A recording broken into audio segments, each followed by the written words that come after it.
हमारे आचार्य कहते हैं कि ठाकुर जी जब आते हैं तब स्थिति कैसी हो जाती है। वाग्गद्गदा द्रवते यस्य चित्तम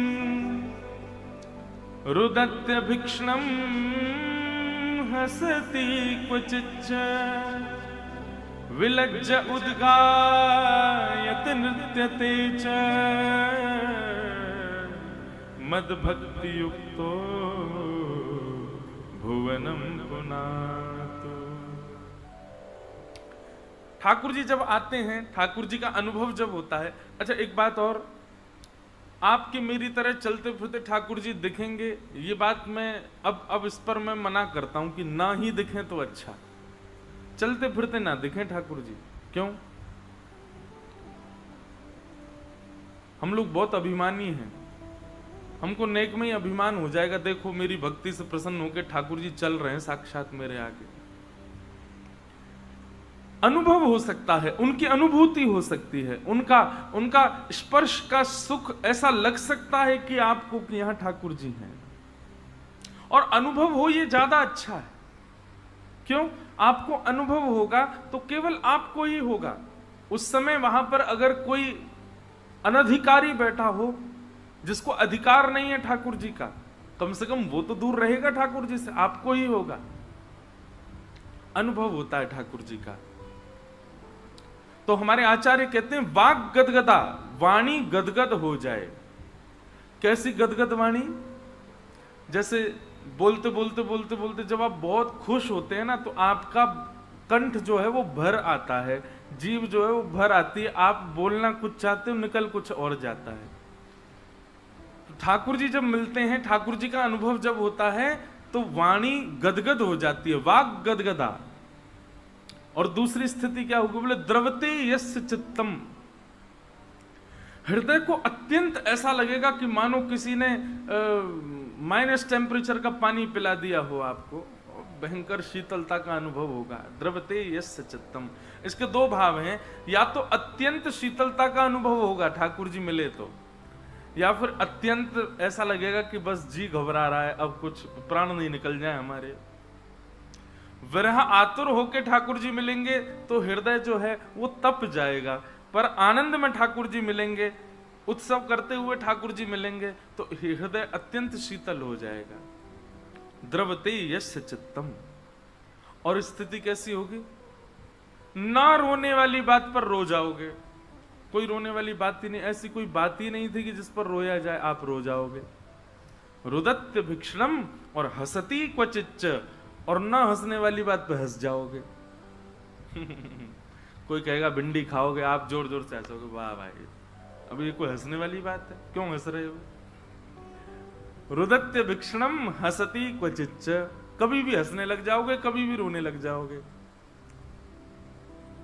एक प्रकार से ये जो लक्षण हम बता रहे हैं संसार के रूप में, अगर इन लक्षणों को देखो तो इसका अर्थ क्या होता है?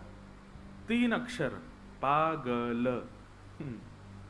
संसार के व्यक्ति तो उसको पागल ही कहेंगे जिसमें तीनों सद्गुण दिखने लग जाएं, तीनों भाव दिखने लग जाएं। तो वाग गदगदा, द्रवते यस्य चित्तम, रुदत्य भिक्षणम, हसती क्वचिच्च, और फिर क्या होगा? बोले विलज्ज उद्गायत। विलज्ज, विलज्ज मतलब फिर लज्जा नहीं आएगी आपको। लज्जा बोले तो अरे मैं तिलक लगा के वहां जाऊंगा, 4 लोग क्या बोलेंगे, मैं धोती पहन करके वहां जाऊंगा, क्या बोलेंगे। हमारे भाई लोग कुछ रात में क्रिकेट खेलने आते हैं, धोती पहन के आते हैं, इतने बढ़िया लगते हैं। मैंने कहा अच्छा है ना, धोती पहन के ही खेला कर। अब ये नियम ही बना लेना बाद में भी। राहुल केला में जब जब, जैसे क्रिकेट वालों का एक नियम है, वो ट्राउजर पहन के जाते हैं, आप धोती ही पहन के जाओ। पता चली महाराज एक दिन मुंह के बल गिरे। हमको तो अभ्यास हो गया, हम तो धोती में ही रहते हैं, इतना अभ्यास हो गया, कुछ करा लो सब काम धोती में कर देते हैं। नाचेंगे तो धोती में, खेलेंगे तो धोती में, ऊधम मचाएंगे तो धोती में। धोती पहनने का मतलब क्या है? आप अपने स्वरूप से ऐसा बता रहे हो कि आप ठाकुर जी के हो। जब हम लोग खेलने जाते हैं तो वहां दूसरे बच्चे खेल रहे होते हैं, वो हमारी धोती देख के क्या ये थोड़ी सोचते हैं कि कोई प्लेयर आया है, ये थोड़ी सोचते हैं कोई बैट्समैन आया है, कि कोई बॉलर आया है, वो ये सोचते हैं कोई ठाकुर जी का बंदा आया है। आपका स्वरूप मात्र बता देता है कि आप ठाकुर जी के हो, और क्या चाहिए?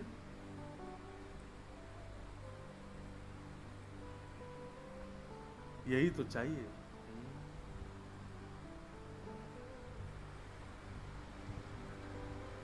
तो विलज्ज, लज्जा नहीं होगी फिर आपको। जैसे ठाकुर जी का हुआ जा सकेगा आप वैसे होने का प्रयास करोगे।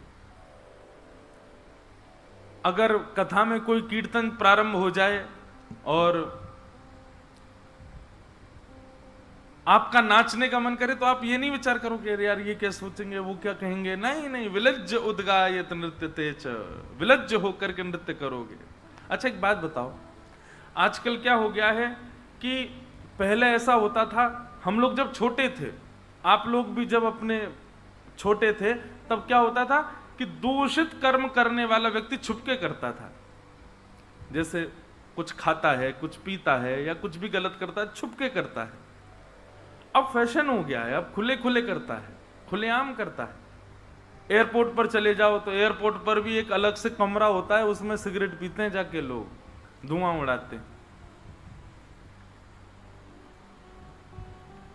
उनको लज्जा नहीं आती वहां जाने में।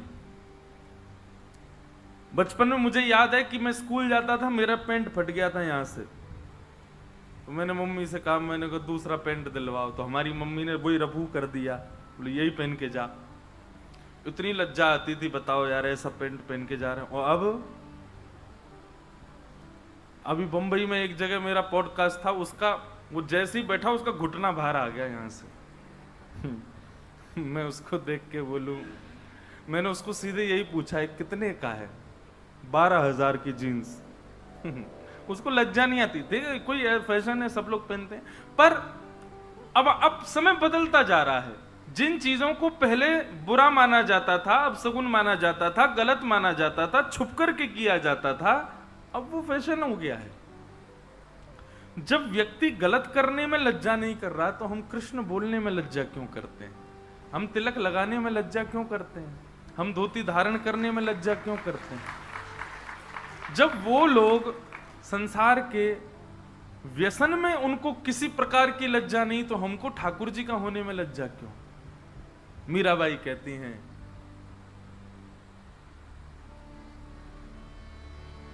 जिन भेषा मारो सावरो रीझे, जिन भेषा मारो सावरो रीझे, जिन भेषा मेरो गिरधर रीझे, जिन भेषा मेरो गिरधर रीझे, जिन भेषा राधा रमण जो रीझे, जिन भेषा राधा जिन भेषा मेरो गिरधर रीझे, जिन भेषा मेरो गिरधर रीझे, मैं सोही भेष धरूंगी, हो मैं तो सोही भेष धरूंगी, हाँ मैं तो सोही भेष धरूंगी, हो मैं तो सोही भेष धरूंगी। अरे हाँ मैं बैरागन हूँगी, मैं बैरागन, हाँ हूँगी, मैं बैरागन हूँगी, मैं बैरागन। देखो अब आप लोग कथा के कारण ऐसा वेश धारण करके बैठे हो, कथा के कारण। वास्तव में ये मान लीजिए कि जिस दिन कोई कारण नहीं होगा ना इस वेश को धारण करने का, समझ जाना ठाकुर जी मिल गए आपको। किसी कारण से, किसी ओकेजन के लिए, या फिर तीर्थ में जा रहे हैं, धाम में जा रहे हैं, उत्सव है तो ऐसे बन रहे हैं, तो समझो कि अभी ठाकुर जी दूर हैं, लेकिन कोई कारण नहीं है, बस अब नित्य का समय हो चुका। अब मैं अगर तिलक हटा दूं अपना, बहुत विचित्र लगूंगा मैं। मेरा स्वरूप का अंग, जैसे आप अभी जो सामान्य लोग यहां बैठे हैं, उनके बाल काट दो तो वो अजीब लगेंगे, उनकी आईब्रो बना दो तो वो अजीब लगेंगे, उनकी नाक काट दो तो वो अजीब लगेंगे, मतलब उनका तन की कोई स्थिति हटाओगे तो वो अजीब लगेंगे। पर वैष्णव केवल तिलक मात्र हटा दे तो ऐसा लगेगा पता नहीं क्या हो गया है, कुछ उजड़ गया है। इसका मतलब क्या है? भगवत चिन्ह अब मेरे स्वरूप का एक अंग हो चुका है, अब मैं उसके बिना रह नहीं सकता, मेरी पहचान बन चुका है। ठाकुर जी का अंकित चिन्ह मेरी पहचान बन जाए, इससे बड़ा और क्या संकेत हो सकता है कि ठाकुर जी ने मुझे स्वीकार कर लिया। इसलिए भैया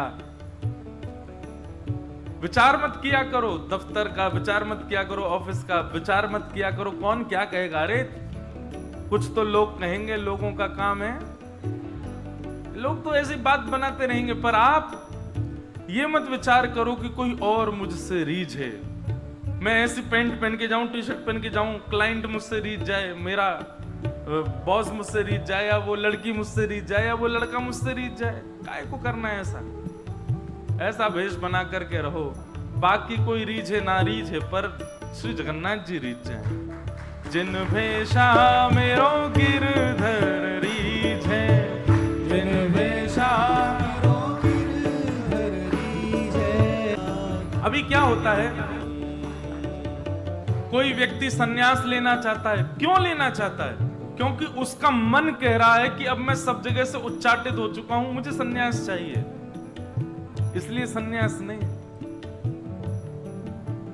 मुझे भक्त बनना है। क्यों? क्योंकि मैं देख चुका भाई, दर दर भटक करके सब झूठे लोग हैं संसार में, अब मुझे वैष्णव बनना, अब मुझे भक्त बनना है।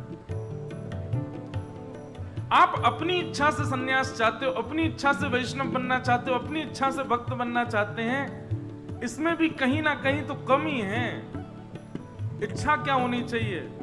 हम वो बनेंगे जिससे हमारे ठाकुर जी रीझेंगे, उनको प्रसन्न करना है मुझे, उनकी प्रसन्नता के लिए वो धारण करना है जिससे उनको प्रसन्नता हो। मेरे रोने से जो तुमको आए हंसी, तो मैं रो रो के तुमको हंसाया करूं, आप राजी रहो बस। यही भक्ति का मूल सिद्धांत है, लिख लीजिएगा, गुदवा लीजिए कहीं पर। जिन भेषा मारो गिरधर रीझे,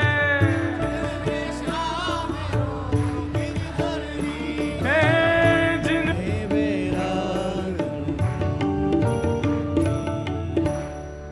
तो विलज्ज उद्गायत नृत्य तेज। ठाकुर जी जिसको प्राप्त हो जाते हैं, सबसे पहला वाणी गदगद, दूसरा द्रवित हृदय, तीसरा